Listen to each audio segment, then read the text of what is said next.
નમસ્કાર, YNN ન્યૂઝમાં આપનું સ્વાગત છે। સમાચારમાં વાત કરીએ તો વડોદરાની માંજલપુર વિધાનસભા પેટા ચૂંટણીને લઈને ભાજપે પોતાના ઉમેદવારના નામની જાહેરાત કરી છે।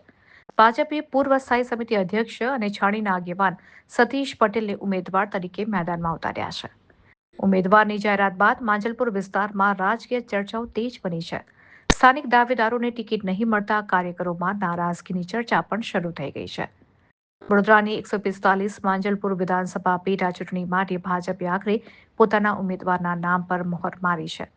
ભાજપ હાઈકમાન્ડે પૂર્વ સ્થાયી સમિતિ અધ્યક્ષ અને છાણી વિસ્તારના આગેવાન સતીશ ગોવિંદ પટેલે ઉમેદવાર જાહેર કર્યા છે। ઉમેદવારના નામની જાહેરાત દિલ્હીથી કરવામાં આવી છે। સતીશ પટેલ લાંબા સમયથી ભાજપમાં સક્રિય રહ્યા છે અને વડોદરા મહાનગરપાલિકામાં સ્થાયી સમિતિના અધ્યક્ષ તરીકે પણ મહત્વની જવાબદારી નિભાવી ચૂક્યા છે। જો કે ઉમેદવારની જાહેરાત બાદ માંજલપુર વિસ્તારમાં સ્થાનિક દાવેદારો અને કેટલાક કાર્યકરોમાં અસંતોષની ચર્ચા પણ રાજકીય વર્તુળોમાં ચાલી રહી છે। સ્થાનિકને બદલે બહારના ઉમેદવારને તક આપવામાં આવી હોવાની ચર્ચાઓએ જોર પકડ્યું છે। બીજી તરફ ભાજપના નેતાઓનો દાવો છે કે પાર્ટીએ જીતની વ્યૂહરચનાને ધ્યાનમાં રાખીને અનુભવી અને સંગઠન માટે કાર્યરત ચહેરા પર વિશ્વાસ વ્યક્ત કર્યો છે।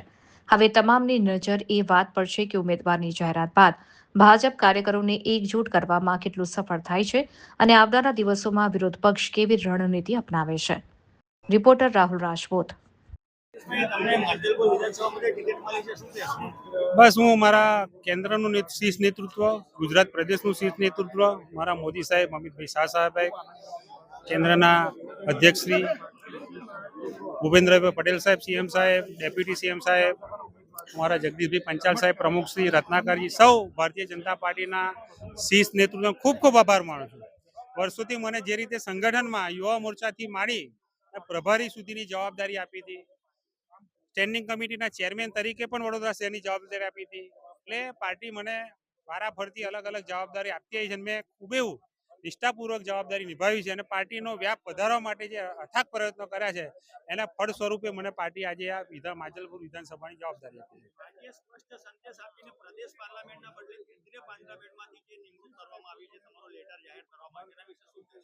પાર્ટી હંમેશા પાર્ટીની સિસ્ટમ પ્રમાણે શહેર સંકલન, પ્રદેશ સંકલન ને કેન્દ્ર સંકલન એ પાર્ટીની સિસ્ટમ છે, પાર્ટીની પદ્ધતિ છે।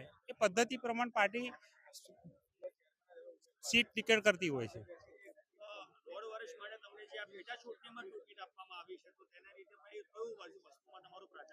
પ્રાધાન્ય ભારતીય જનતા પાર્ટીમાં વિકાસનું જ હોય છે।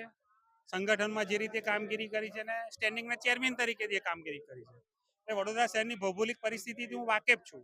માંજલપુર વિધાનસભાની અંદર પણ અમારા સ્વર્ગીય યોગેશ કાકાના જે કંઈ કામો અધૂરા હશે એ પણ અમે પૂરા કરીશું અને એમની જે ઈચ્છા હતી કામો કરવાની એ પણ અમે પૂરા કરીશું।